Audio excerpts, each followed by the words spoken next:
Okay, at this point in the game, what I'm going to do is I need to start putting in my reference photos into the template. So from the last session, we have the rough drafts all on one layer. And if you see just a little note right here, don't worry about that. That's just notes for me for how to print this thing out properly. But anyway, the roughs are on one layer, and then what I want to do is I want to start putting in my reference photos into groups.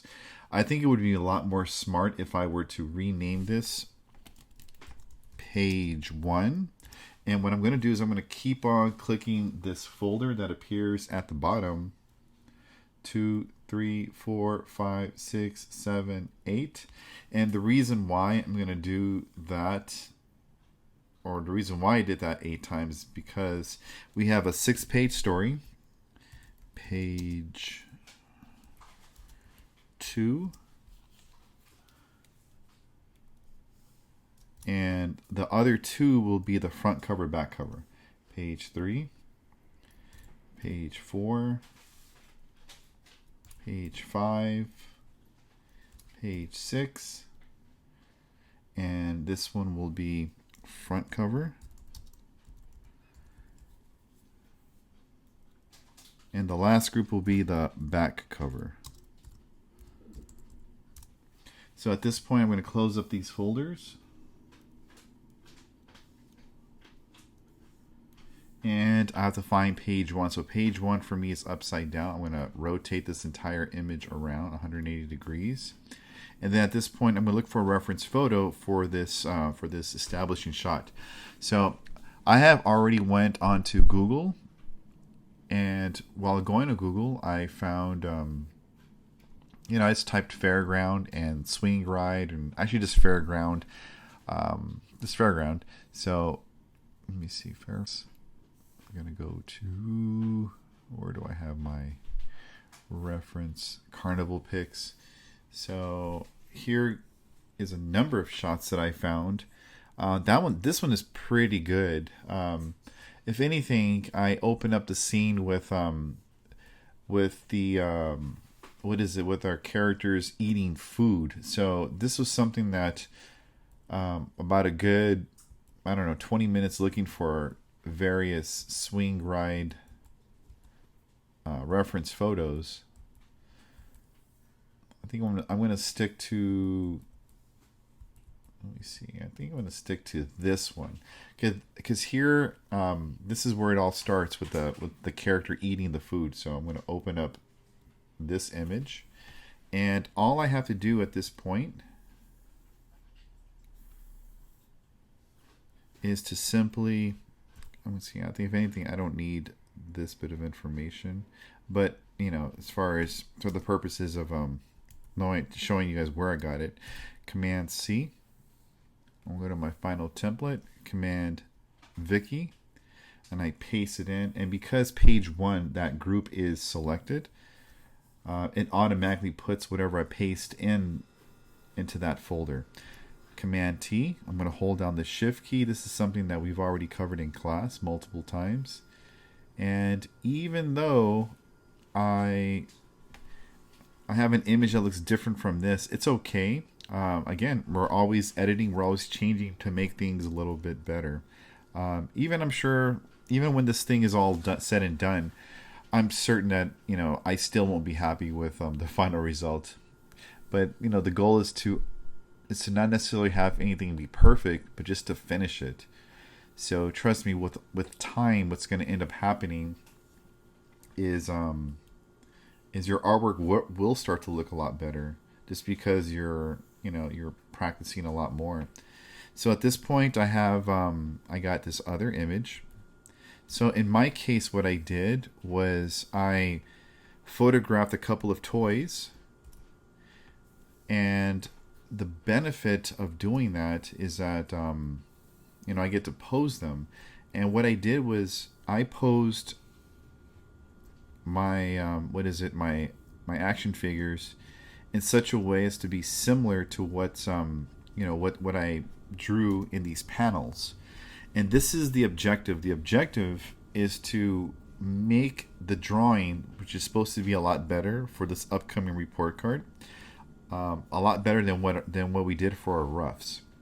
And I find that I typically procrastinate whenever I don't know how to draw something. That's when I start to, drift away and not do anything. So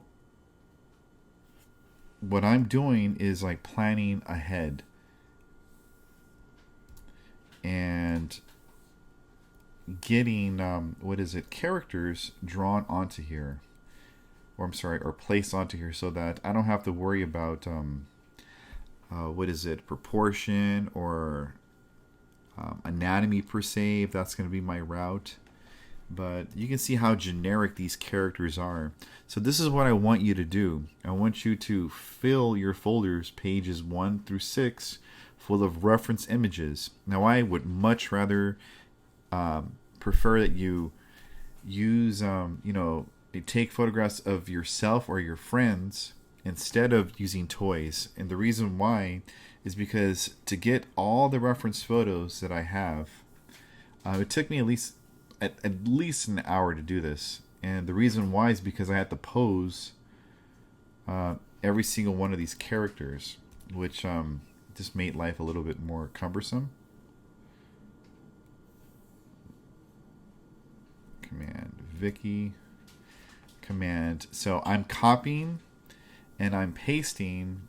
So what I don't want you guys to worry that, what happened to my image?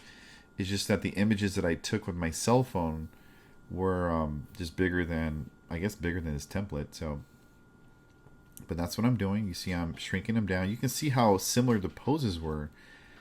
And when you don't use reference photos, especially as a new artist or a beginner, is you start to create these symbols in your, for your artwork, and you run into this issue of convincing yourself that you don't know how to draw. And trust me, even professionals, they use they use reference photos to help them out. So if pros use these, then there's no shame for us to use them also. I copied, I paste. Right now I'm going to shrink this image down and bring this one up so you can see what I'm doing right now is really just planning for the near and inevitable future,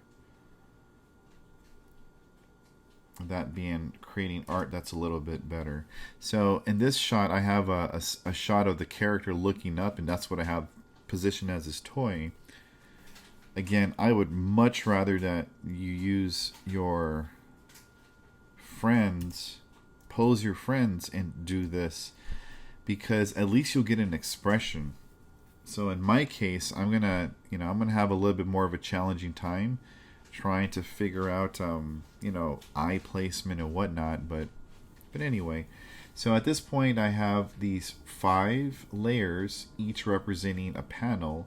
So the next thing that I want you to do is, after you have selected your groups, I want you to label your panels or label your reference photos. And you see how I place my reference photos kind of out of the way. What I'm doing right now is that I'm copying like the first word plus a space, because that way I don't have to type the word panel. I can just copy and then paste. So I'm looking to make certain that my placement of my things are where they should be. Panel 3, panel 4, and panel 5. So very convenient. Now I can close up page 1, and these are all the photos that I need for this image.